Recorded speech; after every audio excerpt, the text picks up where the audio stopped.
heavy. Yeah, So I would still have to stick with Nebraska on that one. cool. Moving on, boys and girls, we've got Wake Me Up When It's Over. Georgia just It's landed the never number gonna one. end. Georgia just landed the number one quarterback in Dylan Raiola, which is, look, a huge pickup, especially for somebody who was committed to Ohio State at one point, then was heavy at Nebraska. Huge loss for Nebraska, huge loss. And we talked about why go to Nebraska or Georgia, or why go to Georgia or Nebraska? Where would you go?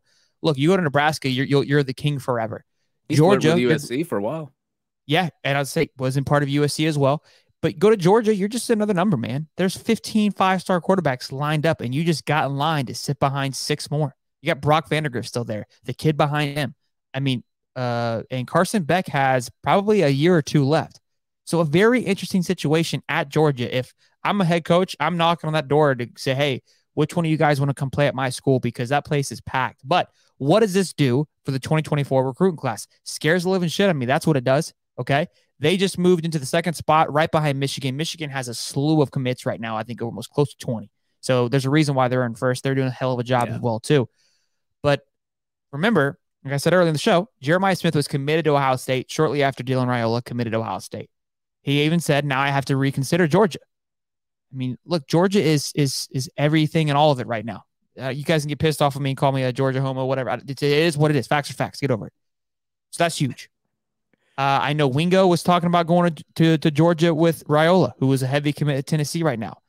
That's a big one. And then Mylan Graham as another one. So think about this. I was looking at an article today where it had top players possibly being affected by the Dylan Raiola commit.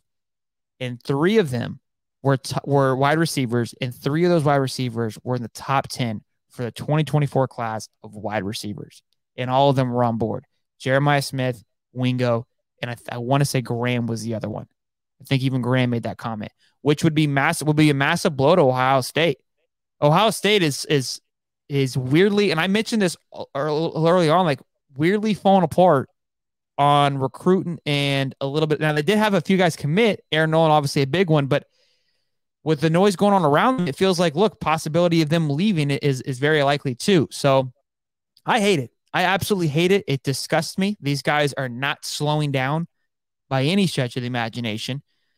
And it's a good problem. It's a good problem to have if you're Kirby Smart, right? Just to have 4 quarterbacks on your roster that are either top 50 or they're 5 stars. Now, of course, somebody's probably transferring. Nobody's going to want to sit on the bench that long. I don't know who it's going to be. I don't know if Vandagriff, Stockton, or Raiola eventually. But I mean, it's a good problem to have. And if you're like, I don't understand. I guess now I can see a tight end wanting to go to the University of Georgia just based on the success that they've had at tight ends, Brock Bowers. But what is there a wide receiver that you could pick out that played for Georgia here recently under Kirby that you can just say, oh my God, he was an amazing wide receiver? Not really. There's been good ones. There's been good ones like George Pickens and all those guys, but like you haven't really had a wide receiver top tier guy. Nobody's really caught for over 1,000 yards. I don't think any wide receivers caught for over 1,000 yards since Kirby's been there. I'm not sure. I have to look it up, but I mean, you've just never really seen anything. They mainly ran the ball down people's throats, played good defense, and just you nickel and dime first downs you get. I mean, Ladd McConkey's a good wide receiver there too. But it's like you haven't really. I mean, if you're a top wide receiver, would you rather go to Ohio State, who's put a bunch of wide receivers in the league, LSU too, or Georgia? Now, if you're running back, that's easy. Maybe you pick Georgia, or if you're a tight end, maybe you pick Georgia. But like for wide receivers, it's like I don't. They've had 5-star. I mean, like even before Raiola committed, they still had a loaded roster full of 5-star quarterbacks. They could have still went there anyway. But I think it's just these kids talking, to be honest. But I mean, it's a good pickup. I mean, it's going to turn heads. It's going to make people look at Georgia. It's going to make wide receivers look at Georgia, tight ends look at Georgia, which is the last thing we needed. I tell this, like Kirby's not going to stop. He's gonna at least recruit top 3 every single year. He's not going to stop since he's been there. He's won 2 national championships in a row. Kids are going to want to go there. Kids were flocking there before he even won 2 national championships. So he's not going to stop. I mean, he had so much success at Alabama.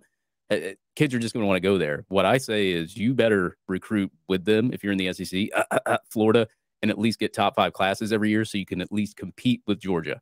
Right now, that's not happening. It could happen. I mean, you're off to a good start in the 2024 class. If you can keep that start going, now we can see some really good battles like we used to see in Jacksonville every year when they were ranked in the top 10 playing each other. Yeah, we got to get back and look. We got to finish in a top 5 class. We have to be there talent wise, and then got to get top 5. Coaching will have to just shine through. Billy's gonna have to figure it out. And the comments of like who's on the hot seat. I saw a thing the other day where Billy's on the hot seat his year 2. I keep asking the question: if not Billy, then who? That's where I keep going back to it. We're gonna just fire Billy and start back all over again and put somebody even farther behind this Kirby train. That's a steamroll in everybody right now. And and look. Maybe in 2 years we'll look back and like, damn, Billy wasn't the guy. And maybe I'm wrong. I don't know, but Kirby is on an absolute steamroll, and we're going to talk about Bama too because Bama is. I might be overreacting a little bit, but they're a little behind right now. But I hate it. And shout out to you, Dick, to becoming that man. Appreciate it, Bubba. That recruiting class last year, Alabama had though. Whew. Stupid.